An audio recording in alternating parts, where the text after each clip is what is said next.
Chers explorateurs de l'invisible, des murmures anciens et des chemins oubliés, bienvenue sur notre chaîne, là où le voile entre les mondes est souvent plus fin qu'on ne l'imagine. Aujourd'hui, nous plongeons dans une date charnière, un jour où les énergies de la terre et du ciel s'entrelacent dans une danse subtile, un jour où l'équilibre est roi et où le non-respect des anciennes lois peut avoir des conséquences profondes. C'est un jour d'introspection, de gratitude, mais aussi de vigilance, car les forces invisibles sont particulièrement actives. Nous nous arrêtons sur ce 23 septembre, une date qui, en plein cœur de l'automne naissant, vibre au rythme de l'équinoxe d'automne. Ce n'est pas une simple date du calendrier, c'est un seuil sacré. C'est le moment où la durée du jour et de la nuit s'égalise, annonçant le retour progressif de l'obscurité et le règne de l'hiver. Les anciens l'appelaient le temps de la grande balance, l'instant où l'on récolte les fruits du labeur passé et où l'on se prépare à l'endormissement de la nature. Il marque la fin du cycle solaire et le début du cycle lunaire dominant, un passage du temps de l'action vers celui de la contemplation et du repos.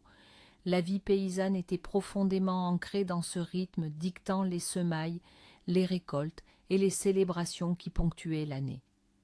Dans le calendrier chrétien, le 23 septembre est associé à des figures de foi comme sainte Thècle d'Iconium et saint Paterne. Sainte Thècle, disciple de saint Paul, est vénérée pour sa force inébranlable et sa chasteté, ayant survécu à de nombreuses persécutions et miracles, y compris avoir été jetée aux bêtes féroces sans être blessée. On l'a pris souvent pour la protection contre le feu, les maladies et pour le courage face à l'adversité. Saint Paterne, un moine gallois du VIe siècle, est quant à lui un symbole de sagesse et de guidance spirituelle. Ces figures apportent une dimension de résilience et d'élévation spirituelle à ce jour. Pourtant, bien avant l'avènement du christianisme et en parallèle de ses observances, ce jour était déjà imprégné d'une spiritualité bien plus ancienne, celle des cycles naturels. L'équinoxe d'automne, souvent appelé Mabon dans les traditions néo-païennes, est un moment de gratitude et d'équilibre. C'est l'époque où le voile entre notre monde et celui des esprits s'amincit. Les prières et les rituels se tournent alors vers la fertilité de la terre, la protection des récoltes et l'honneur des ancêtres, dont la présence est ressentie avec une intensité particulière. Les paysans remerciaient la terre pour ses dons, imploraient sa bienveillance pour l'hiver à venir et cherchaient la bénédiction des esprits du sol pour les futures semailles. C'est un jour où l'on honore non seulement la vie, mais aussi le chemin vers la mort et la renaissance, reconnaissant que sans la fin, il ne peut y avoir de nouveaux commencements. L'histoire et la mythologie de l'équinoxe d'automne sont aussi riches et profondes que la terre qui nous nourrit.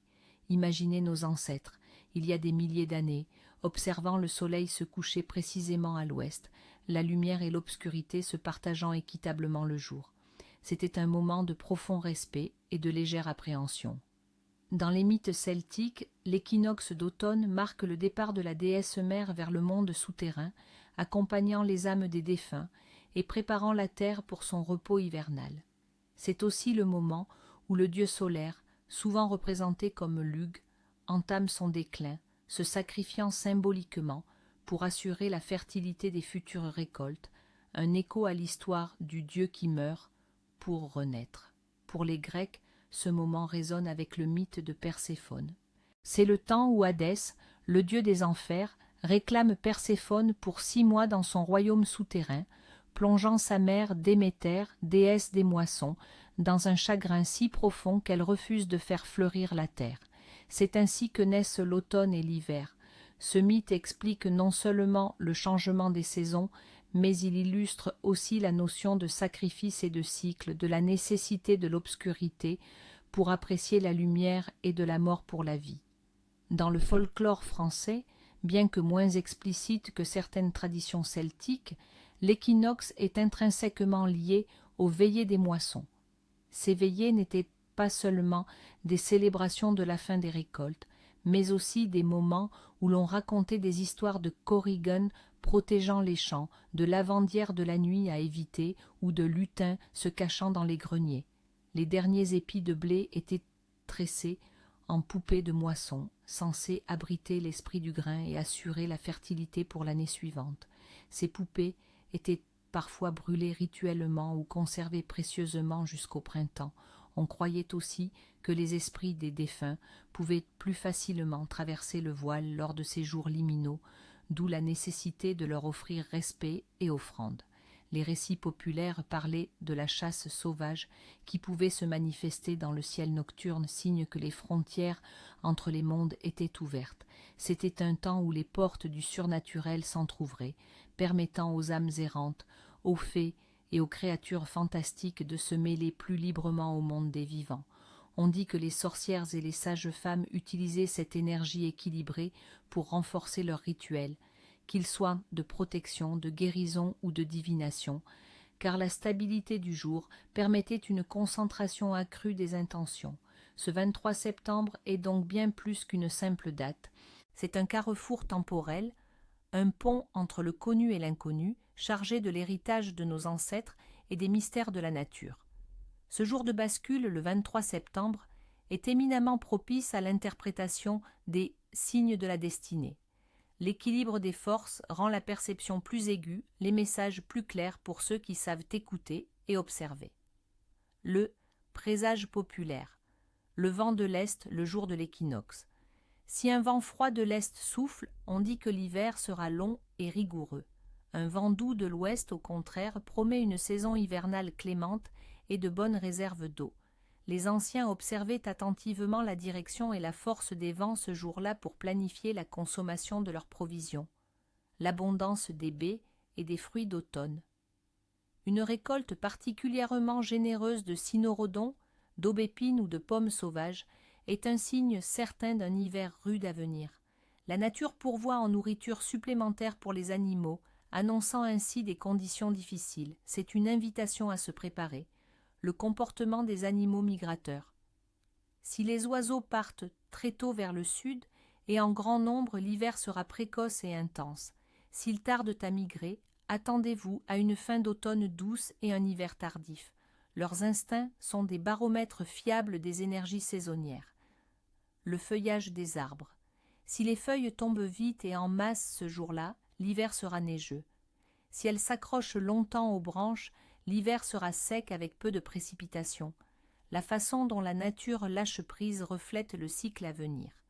L'odeur du sol après la pluie. Si la terre dégage une odeur riche et profonde après une pluie équinoxiale, cela présage une bonne fertilité des sols pour les prochaines semailles et une récolte abondante l'année suivante. C'est un signe de la bonne santé de la terre. Trouver une pièce de monnaie. Découvrir une pièce de monnaie, surtout ancienne, ce jour-là est un signe de prospérité financière inattendue. Mais attention, elle doit être ramassée avec gratitude et conservée comme un porte-bonheur, jamais dépensée hâtivement. Elle symbolise la fortune que la terre vous offre. Le bris d'un objet en verre. Casser un objet en verre, miroir excepté, ce jour-là est souvent considéré comme un avertissement. Cela peut signifier une période de fragilité ou un déséquilibre à venir dans votre vie personnelle. C'est un appel à la prudence et à la réévaluation de vos fondations. Rencontrer un chat noir.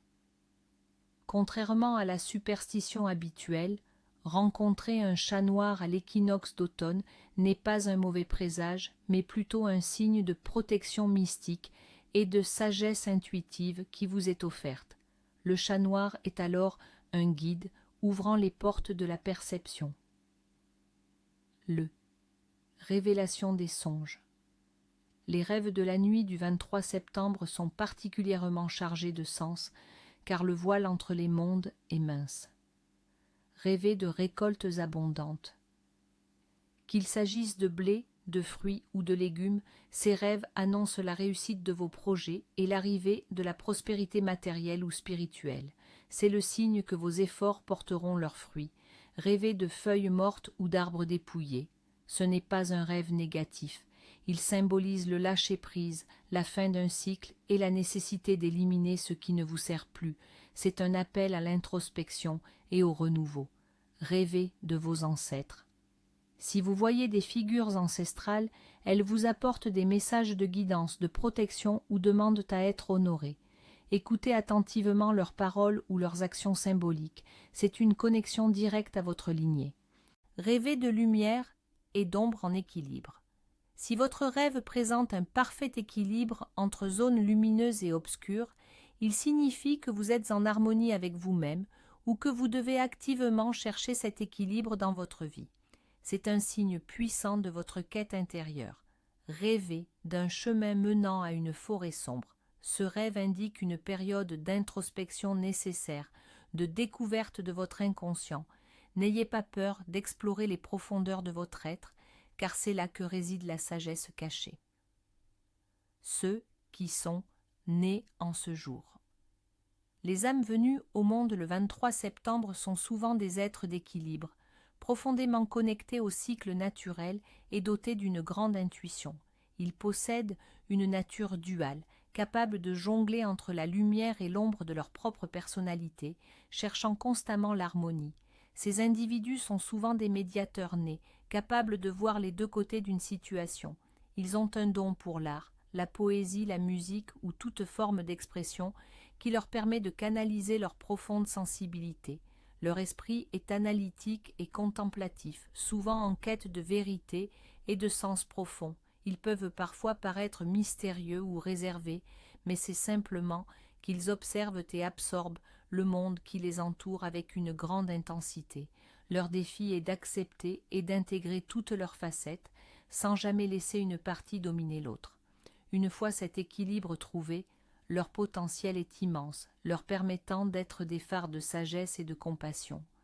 Le patron de ce jour. En ce jour, nous célébrons les saintes Thècle et les saints paternes. Thècle.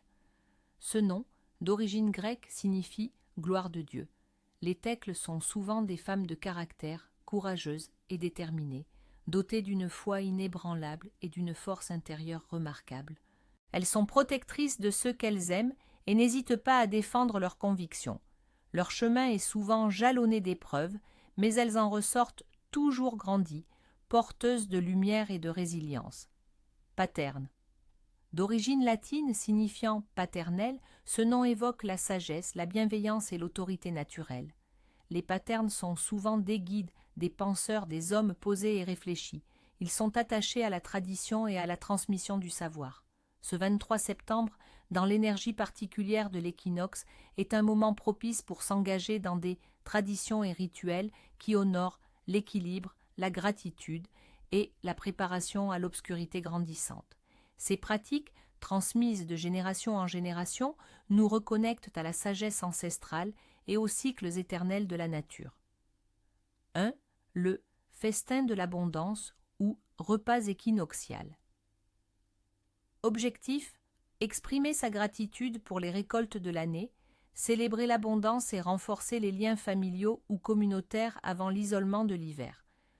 Ce qu'il faut: une table bien dressée, des bougies, une blanche pour la lumière, une noire pour l'obscurité, et surtout des mets préparés avec les produits de saison. Quand et comment? Ce festin est traditionnellement tenu au coucher du soleil. Rassemblez vos proches. Avant de commencer à manger, prenez un moment de silence. Tenez-vous la main et à tour de rôle, exprimez une chose pour laquelle vous êtes profondément reconnaissant de cette année. Texte de gratitude, facultatif. Terre-mère, source de vie, nous te remercions pour l'abondance que tu nous as offerte, pour la chaleur du soleil et la douceur de la pluie, pour les fruits de nos labeurs et la force de nos liens. Que cette gratitude nous guide vers l'équilibre et la paix pour les jours à venir. Après le rituel, partagez le repas dans la joie et la convivialité. Laissez un petit plat de reste sur le rebord de la fenêtre ou sous un arbre pour les esprits de la nature ou les ancêtres, en signe d'offrande et de partage. Cela assure la pérennité de l'abondance pour l'année à venir. 2.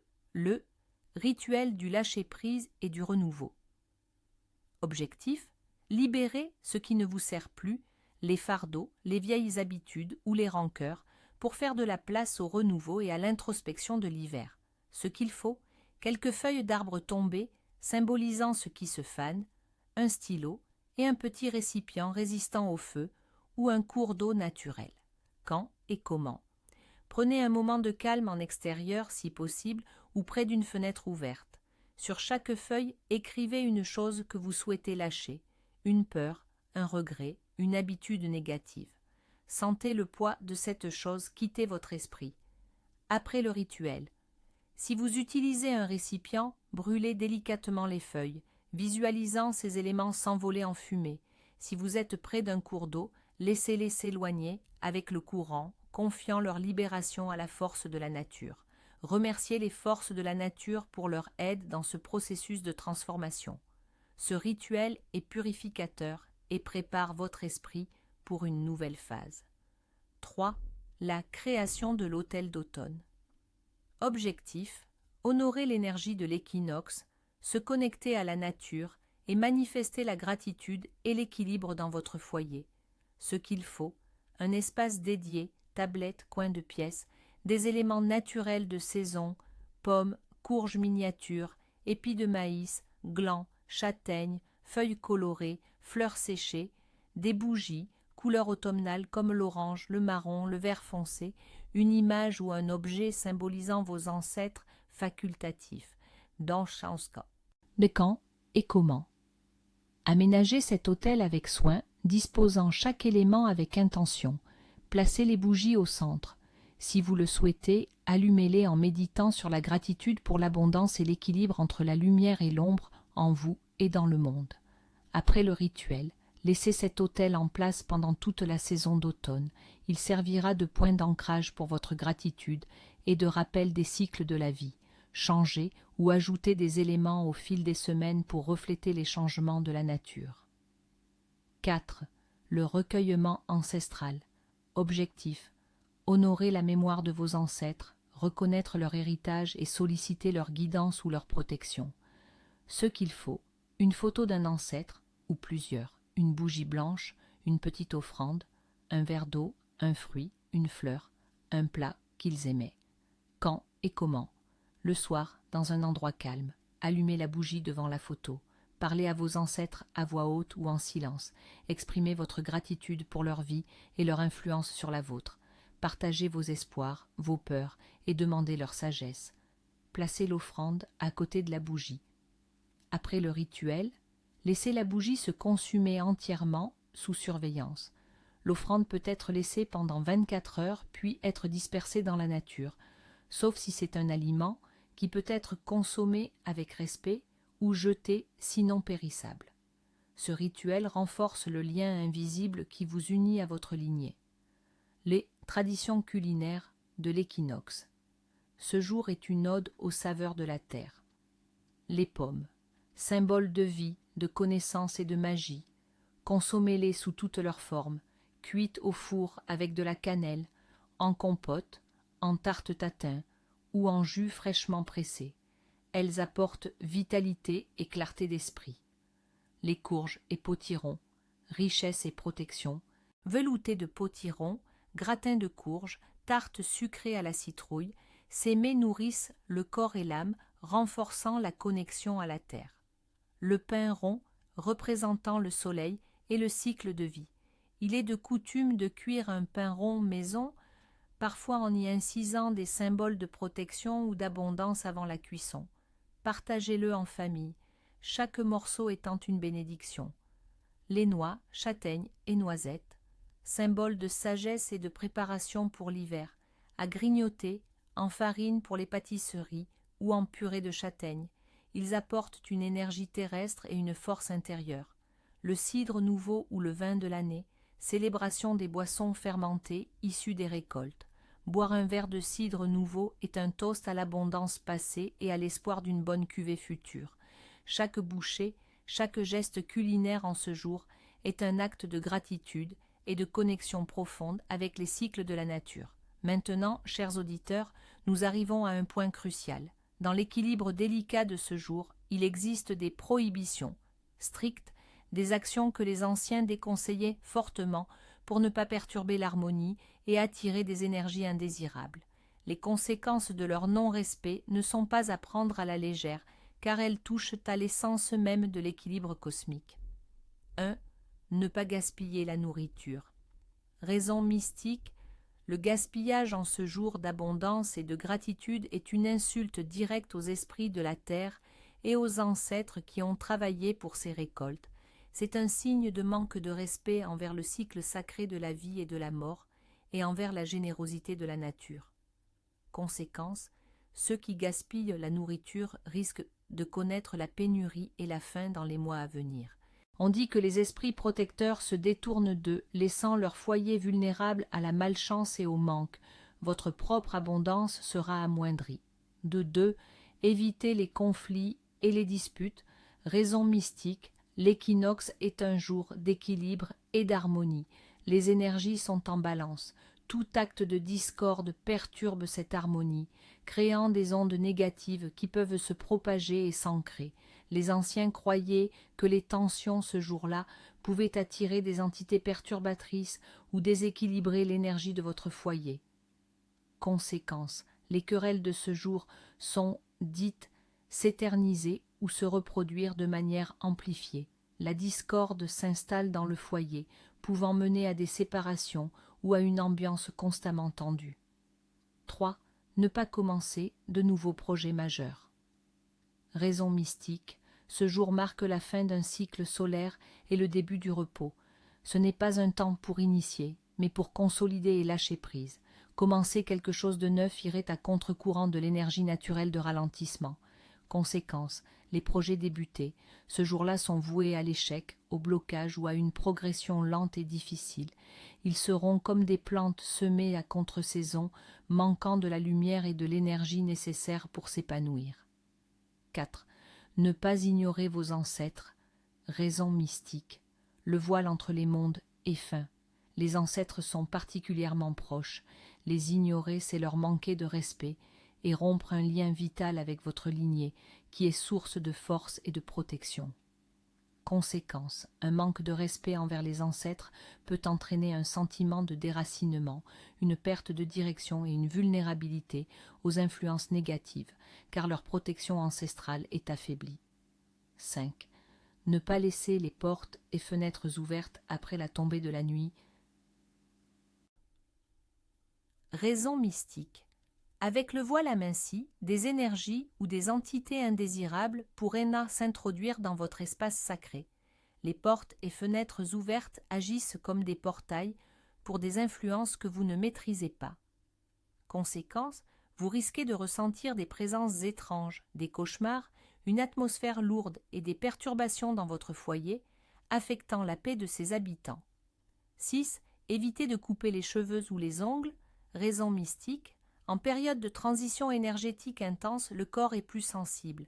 Couper les cheveux ou les ongles, qui sont des prolongements de notre énergie vitale, peut perturber l'équilibre et la protection naturelle que le corps déploie en ce jour.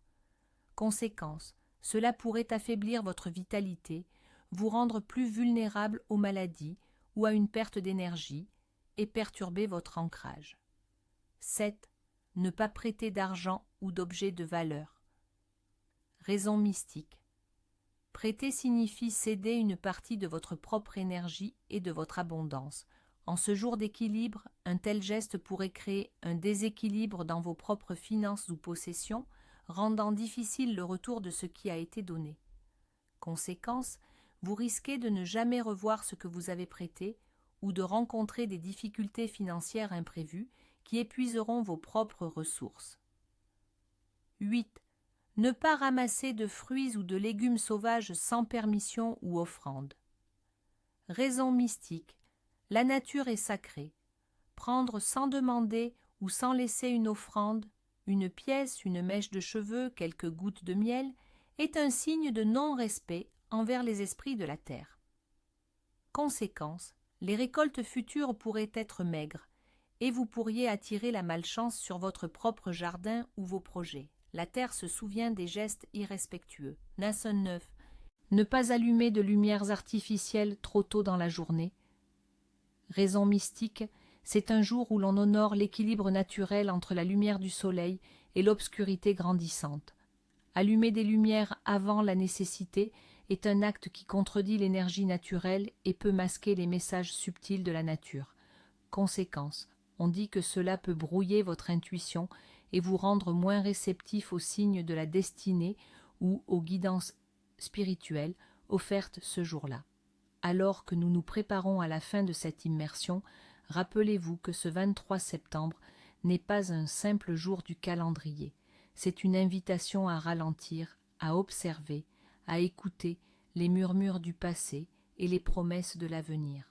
Que la sagesse des anciens vous guide et que l'équilibre de l'équinoxe illumine votre chemin.